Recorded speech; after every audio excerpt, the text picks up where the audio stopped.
च सुरेन्द्रे च कौशिके पाद संस्पृशि निर्विशेष मनस्काय श्री वीरस्वामिने नमः।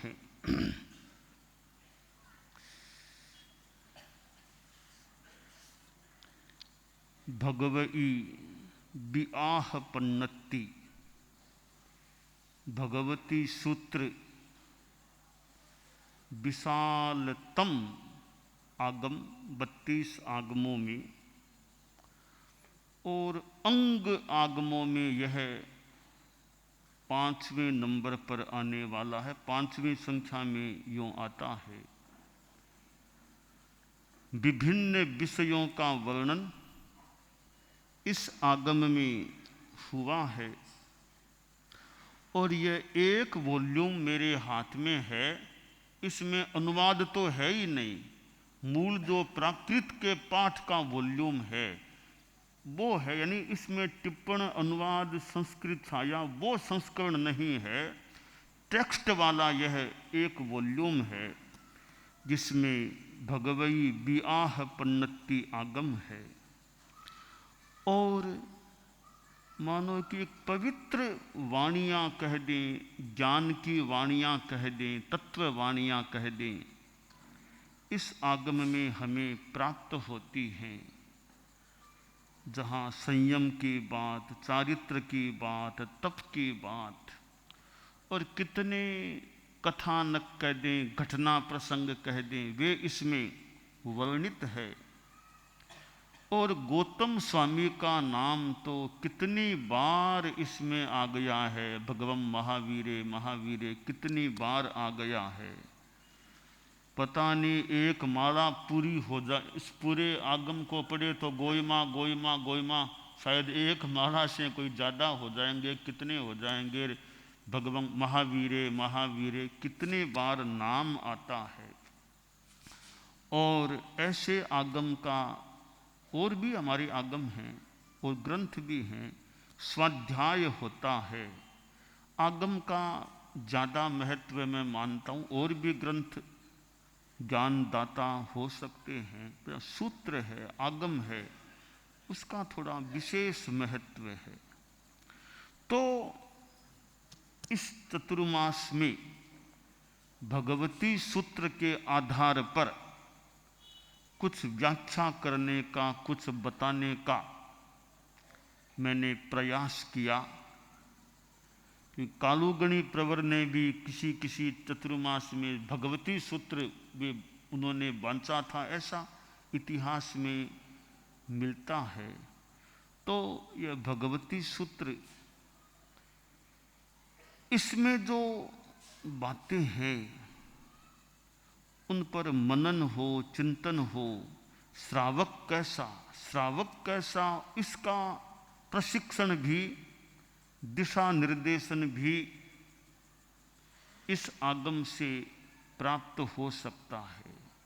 जहाँ मद्दुक श्रावक का प्रसंग, तुंगिया नगरी के श्रावक, ऐसे शंख पोखली, ऐसे कई प्रसंग श्रावकों के भी इस आगम में हमें प्राप्त हो जाते हैं। और श्रावक जो तत्वज्ञान युक्त अभिज्ञ जीव अजीव को जिन्होंने जान लिया, पुण्य पाप को जाना है, ऐसे श्रावक और पौषध करने वाले श्रावक। तो एक श्रावक का जीवन कैसा होना चाहिए, उसका भी कुछ संभवतः दिग्दर्शन इस आगम से प्राप्त होता है। तो मैंने इस आगम पर कुछ इस चतुर्मास में बांचने का, बताने का प्रयास किया। आज कार्तिक शुक्ला त्रयोदशी है और इस चतुर्मास में जो वाचन किया था भगवती का, इसको ससम्मान आज मंगल भावना विदाई दी जा रही है। और ये इस पोथे से भी एक तरह से हम निवृत्ति इस बार के लिए अब ले रहे हैं कि ऐसा पोथा यानी भगवती सूत्र जो बार बार हाथ में आया, जिसको पढ़ने का, बांचने का मौका मिला, अब इससे निवृत्ति ले रहे हैं। आज का जो दिन है वह आचार्य श्री महाप्रज्ञ जी से भी जुड़ा हुआ है। आज के दिन परम पूज्य गुरुदेव तुलसी ने मुनिश्री नथमल जी स्वामी टमकोर को महाप्रज्ञ यह सम्मान युक्त अलंकरण या विशेष अलंकरण गंगा शहर चतुर्मास में विक्रम संवत 2035 में प्रदान किया था। तो महाप्रज्ञ जी नाम है, उसका मूल वो आज का दिन है। आज के दिन उन्होंने गुरुदेव तुलसी ने मुनिश्री नथमल जी स्वामी टमकोर को यह महाप्रज्ञ अलंकरण प्रदान किया था। पहले वह अलंकरण था महाप्रज्ञ मुनिश्री नथमल जी, और बाद में जब उनको राजल देसर में विक्रम संवत 2035 के मर्यादा महोत्सव में युवाचार्य पद प्रदान किया था, तब मुनिश्री नथमल जी स्वामी टमकोर को जो अलंकरण था वो उनका नामकरण हो गया, नाम हो गया। नथमल जी नाम इतिहास के गर्त में चला गया, नाम नया नाम महाप्रज्ञ हो गया था। तो यह महाप्रज्ञ अलंकरण और महाप्रज्ञ शब्द में भी कुछ वजन है, कुछ भार है। हर किसी को महाप्रज्ञ कहना यूं थोड़ा मुश्किल है कि महाप्रज्ञ हो।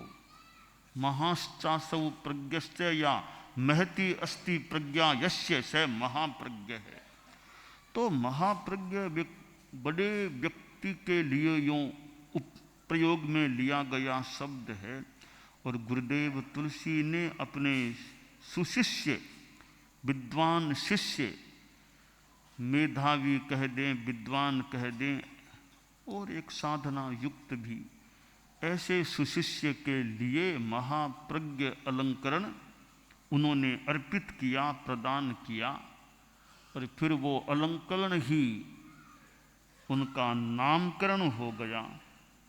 तो वह महाप्रज्ञ अलंकरण दिवस है, वो तो एक घटना है महाप्रज्ञ अलंकरण प्रदान करने का। उस उपलक्ष्य में आज का जो दिन है वह जीवन विज्ञान दिवस है, जीवन विज्ञान दिवस।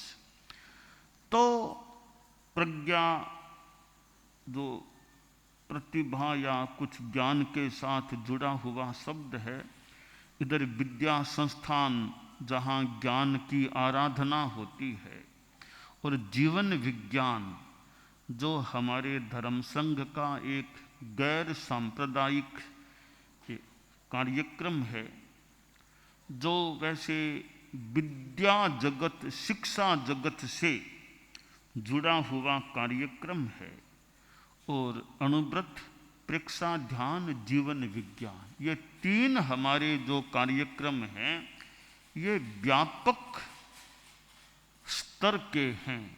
अणुव्रत मानव जाति के लिए है, और प्रेक्षा ध्यान भी कोई हो, जैन अजैन कोई प्रेक्षा ध्यान भी करे, और जीवन विज्ञान भी कोई जैन की इसमें कोई अनिवार्यता वाली बात नहीं। शिक्षा संस्थानों में और भी कोई जीवन विज्ञान का प्रयोग करे। तो यह जीवन विज्ञान दिवस है। विद्यार्थी शिक्षा संस्थानों में पढ़ते हैं, माता पिता अभिभावक उन्हें भेजते हैं, भर्ती कराते हैं, और एडमिशन के लिए भी पता नहीं कहीं कहीं तो कितना कुछ करना पड़ता होगा, तब जाकर अच्छे शिक्षा संस्थान में बच्चे का एडमिशन होता होगा। यानी शिक्षा का हमारे जीवन में कितना महत्व है। और शिक्षा के लिए भारत के बच्चे भारत से बाहर भी जाते हैं, पढ़ाई के लिए जाते हैं। तो शिक्षा के लिए कितना ध्यान दिया जाता है कि देश से भी बाहर जाकर शिक्षा का ग्रहण करें। तो शिक्षा से अज्ञान पर प्रहार होता है, अज्ञान में मानो छेद, अज्ञान रूपी बादलों में छेद होते हैं, अज्ञान रूपी शेवाल में छेद होते हैं, अज्ञान रूपी कपड़े में छेद होते हैं। वो अज्ञान का आवरण जितना जितना यूं ज्ञान बढ़ता है दूर होता जाता है आवरण। अभिभावक जो शिक्षा संस्थानों में अपने बच्चों को भेजते हैं उनके मन में आशाएं होती होंगी तभी बच्चों को भेजते हैं। हम कल्पना करें, अभिभावक सोचते हैं कि बच्चा जब स्कूल में जाएगा, आगे कॉलेज आदि में भी पढ़ते हैं, तो ज्ञानवान बन जाएगा, शिक्षित हो जाएगा। यह लर्निंग एक उद्देश्य है शिक्षा का, तो साथ में अर्निंग भी एक उद्देश्य हो सकता है, क्योंकि अर्निंग भी तो जरूरी है। केवल लर्निंग है तो परिवार को तो अर्निंग भी चाहिए, उसके बिना परिवार कैसे चलेगा। तो शिक्षा का एक उद्देश्य लर्निंग है, तो मेरे ख्याल से दूसरा उद्देश्य अर्निंग भी होगा और होता है, तो कोई बुरी बात भी नहीं है, क्योंकि अर्निंग भी चाहिए। तो लर्निंग और अर्निंग ये दो चीजें हैं। अब तीसरी एक और चीज हो, वैसे लर्निंग के अंतर्गत भी आ सकती है, अलग से भी हम कल्पना करें तो वो है संस्कार ग्रहण। संस्कार प्राप्त हो, बच्चे में लर्निंग हो जाए, ज्ञान हो जाए, फिर अर्निंग की बात भी हो जाए, बच्चा अर्निंग करने के लायक बन जाए, कमाई कर सके, परिवार को चला सके, वो हो जाए। तो ये दो हैं। एक सीमा तक तो मान लो सांसारिक सारी बात को देखें तो एक सीमा तक बात हो गई, साथ में संस्कार वाली बात भी हो कि बच्चा स्कूल कॉलेज यूनिवर्सिटी में पढ़ता है, उसमें अच्छे संस्कार भी आए। बच्चे में बहुत ज़्यादा गुस्सा है, थोड़ी उद्दंडता के भाव हैं, ऑनेस्टी नहीं है, खराब संस्कार हैं, संयम जो होना चाहिए सामान्य अच्छे मानव में वो नहीं है, और फिर ये ड्रग्स और जो भी अवांछनीय चीज़ें वो आदतें आ जाएं, तो ये सब थोड़ी प्रतिकूल चीज़ें हो सकती है। तो अभिभावकों की एक यह आकांक्षा भी है या होनी चाहिए कि लर्निंग अर्निंग के अलावा वो संस्कार प्राप्ति भी, संस्कार संपुष्टि भी बच्चे में होनी चाहिए। जीवन विज्ञान, साइंस ऑफ लिविंग या life science aims at emotional development, यानी यह जीवन विज्ञान भावात्मक विकास पर ध्यान देता है कि बच्चे में शारीरिक विकास चाहिए, धीरे धीरे जो जो बच्चा बड़ा हो शारीरिक विकास भी आवश्यक होता है, तो इंटेलेक्चुअल डेवलपमेंट भी, बौद्धिक विकास, ज्ञान का विकास का क्रम भी बच्चे में आवश्यक है। ये दो विकास आवश्यक हैं, मान सकते हैं। तो और साथ में mental development, emotional development, IQ है तो EQ भी हो, एक इमोशनल क्वोशेंट की बात भी हो। तो हम संक्षेप में देखें तो जीवन विज्ञान का मुख्य या अधिक जो ध्यान देने की बात है जीवन विज्ञान के लिए, जीवन विज्ञान जिस पर ध्यान देता है वो है इमोशनल डेवलपमेंट, भावात्मक विकास होना चाहिए।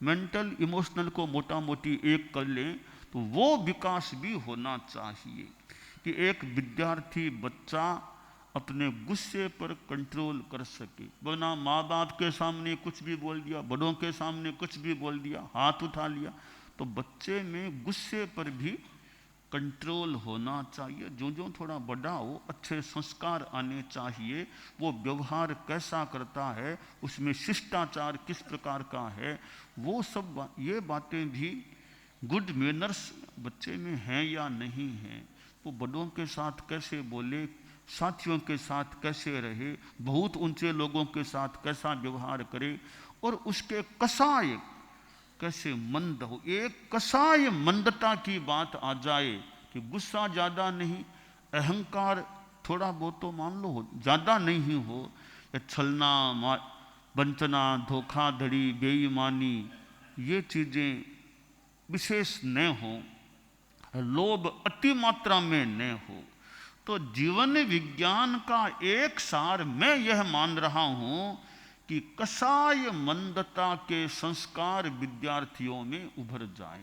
वो कसाय मंदता आ गई है, बस वो धार्मिक के लिए भी है, बच्चों में भी कसाय मंदता, बच्चे क्या बूढ़े क्या जवान क्या, कसाय मंदता तो मोटा मोटी सबके लिए अच्छी बात। एक राजा भी है, कोई मंत्री भी है, कि कसाय मंदता कुछ अंशों में होनी चाहिए। कसाय मंद नहीं रहेगा तो राजा अच्छी तरह राज्य नहीं चला पाएगा संभवतः है। सरकार के मंत्री आदि हैं, कसाय मंदता नहीं है तो उनके सरकार चलाने में भी कठिनाई पैदा हो सकती है। तो ये जो हमारे आगम वांग्मय में पयणु कोह मान माया लोभ, प्रतनु क्रोध मान माया लोभ, कसाय पतला पड़े कसाय पतला रहे, तो जीवन विज्ञान में प्रयोग की बात भी है। महाप्राण ध्वनि का प्रयोग होता है, हम थोड़ा सा प्रयोग भी कर लें, जीवन विज्ञान दिवस है तो सावधान। महाप्राण ध्वनि का प्रयोग, भ्रमर की गुंजन की तरह वो ध्वनि, होठ बंद रखें, श्वास भर करके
यों प्रयोग हैं। तो जीवन विज्ञान में प्रैक्टिकल भी है, तो यह प्रैक्टिकल प्रयोग, योग के प्रयोग, कुछ श्वास आदि के प्रयोग, कोई और ध्यान के छोटे छोटे कोई प्रयोग बच्चों में चले, जैसी अनुकूलता हो, बच्चों में एक भावात्मक शुद्धता का भी विकास हो।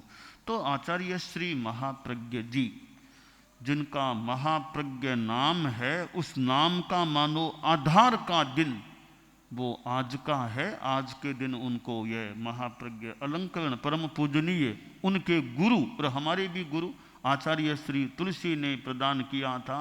वैसे मेरे तो गुरुदेव तुलसी भी गुरु हैं। आचार्य श्री महाप्रज्ञ जी दो आचार्यों को गुरु के रूप में हम में से कितनों ने प्राप्त किया है, कईयों ने 3 को प्राप्त किया है। और परम पूज्य कालूगणी भी आचार्य महाप्रज्ञ जी के गुरु थे, फिर गुरुदेव तुलसी उनके गुरु थे। तो आचार्य श्री महाप्रज्ञ जी को हमने देखा है, उनका प्रवचन कैसा होता था।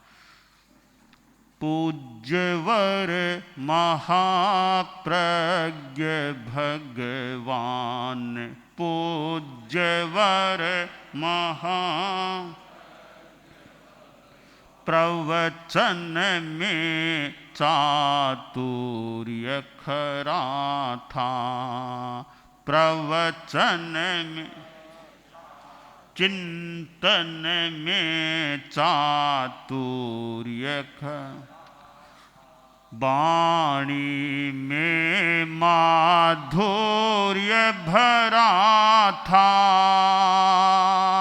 प्रवचन में गांभीर्य भरा था, प्रवचन में गांभीर्य